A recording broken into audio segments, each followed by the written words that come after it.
কংগ্রেসের railway hawkers union তৃণমূলের হাতে। উত্তর 24 পরগনা বসিরহাট মহকুমার বসিরহাট ময়লাখোলা রেলওয়ে স্টেশন সংলগ্ন যে 130টি দোকান রয়েছে, দীর্ঘ 50 বছর ধরে এটা সংগঠন কংগ্রেসের ইউনিয়ন হিসেবে জেলায় পরিচিত। এই ইউনিয়নের মধ্যে দীর্ঘদিন কংগ্রেসের নামে সংগঠন চললেও তার কোনো বলিষ্ঠ নেতৃত্ব দেওয়ার কেউ ছিল না। এখন একত্রিত হয়েছি আমরা, মমতা বন্দ্যোপাধ্যায়ের যে উন্নয়ন চলছে, আমরা সেই উন্নয়নের পক্ষে আমরা ইউনিয়নগতভাবে আমরা ঐক্যবদ্ধ হয়েছি। এখানে সব দলের কর্মীরা, এখানে আমরা আমাদের 130 জন ইউনিয়ন সদস্য আছে, সবার সম্মতিক্রমে আমরা মমতা বন্দ্যোপাধ্যায়ের উন্নয়নের শরিক হয়েছি।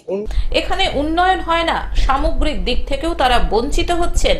তাই তারা মমতা বন্দ্যোপাধ্যায়ের উন্নয়নের শরিক হতে আজ তৃণমূল কংগ্রেসে যোগদান করলেন। সিপিএম সমর্থিত হকার বাদল দাস জানান, দীর্ঘদিন আমরা সিপিএম ও কংগ্রেস করেছি, বঞ্চনার শিকারও হয়েছি, তাই সুস্থ স্বাভাবিক জীবনযাত্রার জন্য আজ তৃণমূলে যোগদান করলাম। আমাদের ইউনিয়ন 50 বছরের ইউনিয়ন, এটা দীর্ঘদিন ধরে কংগ্রেস থেকে পরিচালনা করছিল, কিন্তু আমরা কোনো উন্নয়নের সামিল হতে পারিনি। মমতা বন্দ্যোপাধ্যায়ের যে উন্নয়ন এখন চলছে, যার জন্য আমরা সেই রাস্তায় বেছে নিয়েছি, আমরা যাতে সেই জায়গাটা পাই এবং মমতা বন্দ্যোপাধ্যায়ের উন্নয়নের সাথে আমরা যুক্ত।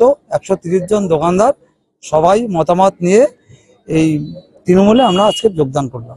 তাদের হাতে দলীয় পতাকা তুলে দেন রাজ্য তৃণমূল কংগ্রেসের সাধারণ সম্পাদক সুরজিৎ মিত্র, গোটরা গ্রাম পঞ্চায়েতের প্রধান সীমা ঢালি, তৃণমূল কংগ্রেসের সদস্য তুষার মণ্ডল সহ তৃণমূল নেতৃত্ব।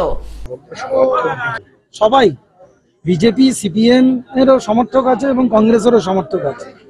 যারা দৈনন্দিন জীবনে বাড়িতে গিয়ে, পঞ্চায়েতে গিয়ে, কি পৌরসভায় গিয়ে তারা অন্য দল করলেও তারা কথা দিয়েছেন যে তারা মমতা বন্দ্যোপাধ্যায়ের সঙ্গে থাকবেন এবং মমতা বন্দ্যোপাধ্যায়ের নীতি আদর্শ মেনে তারা তৃণমূল কংগ্রেসের ছত্রছায়ায় আজকে যোগদান করলেন। বসিরহাট থেকে শ্যাম বিশ্বাসের report, globe news.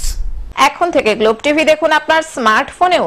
Google play store অথবা অ্যাপল স্টোর থেকে ডাউনলোড করুন গ্লোব টিভি লাইভ অ্যাপ। এছাড়াও জিও টিভি অ্যাপ থেকেও দেখুন গ্লোব টিভি লাইভ।